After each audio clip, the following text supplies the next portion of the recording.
গোসাইগাঁৱৰ হাছৰাওবাৰীত সংঘটিত হৈছে মানৱ সমাজক লজ্জানত কৰা এক ঘটনা। ৫৬ বছৰীয়া শামছুল হকৰ কামনাৰ বলি হল ৭ বছৰীয়া কিশোৰী। গোসাইগাঁও মহকুমাৰ অন্তৰ্গত হাছৰাওবাৰীত ৭ বছৰীয়া নাবালিকাক ধৰ্ষণ কৰি আটক ৫৬ বছৰীয়া শামছুল হক নাম এগৰাকী লম্পট। আজি পুৱা আনুমানিক ১০ বজাত শামছুল হক নামৰ এগৰাকী লম্পটে নাবালিকা ছোৱালীক ফুচুলাই নিজ গৃহত লৈ ধৰ্ষণ কৰাৰ অভিযোগ উত্থাপিত হৈছে। উত্তেজিত গাঁওবাসীয়ে ভাঙি লণ্ডভণ্ড কৰিলে ধৰ্ষণকাৰী শামছুল হকৰ গৃহ।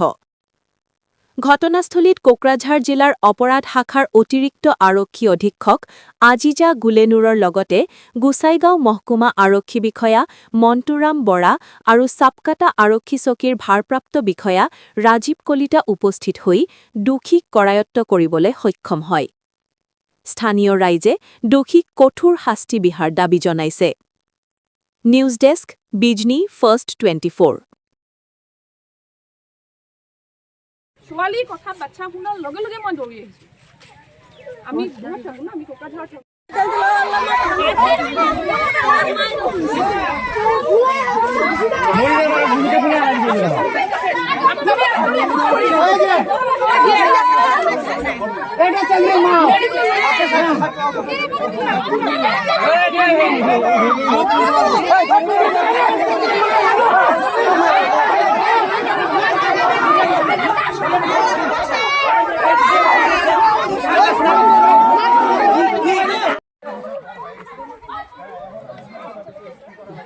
বলৰো আছে তো এটা আছে আৰু যি হৈছে হৈছে হ'ব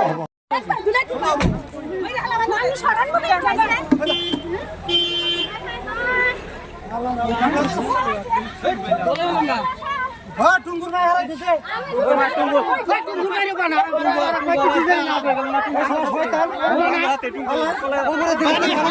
এই শালা সাবরদার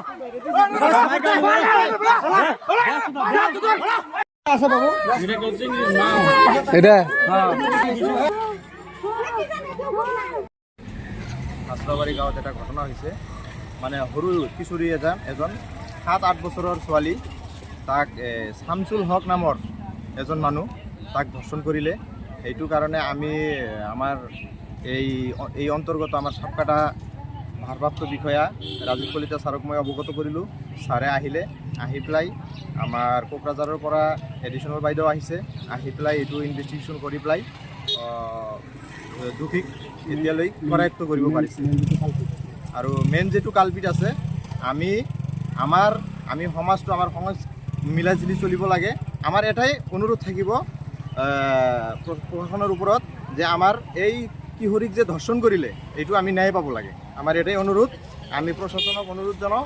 আৰু আমাৰ বিশেষকৈ আমাৰ এই অসমৰ মুখ্যমন্ত্ৰী সন্মানীয় হিমন্ত বিশ্ব শৰ্মা ডাঙৰীয়াকো মই অনুৰোধ জনাওঁ যাতে এই নিউজখন আমাৰ অসমৰ মুখ্যমন্ত্ৰীও মুখ্যমন্ত্ৰী তাতেও যায়।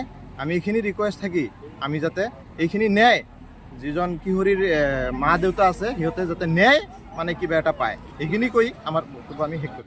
ধৰিছোঁ, লগালগ ধৰিছোঁ তেওঁক। আমি এতিয়া আমাৰ যিটো প্ৰচেছৰ আমি কৰিম, আৰু বাকীখিনিতো গমেই পায়। ঘটনাটো যিহেতু বাচ্চা লৈহে আমি নিজে চিৰিয়াছলি লৈ পেলাই আমি তেওঁক এতিয়াই ধৰা হ'ল। এইখিনি জেগাতে আমি নিজে আহি পেলাই আমি ধৰিলোঁ। তো এতিয়া আমাৰ আগন্তুক ব্যৱস্থাখিনি হ'ব।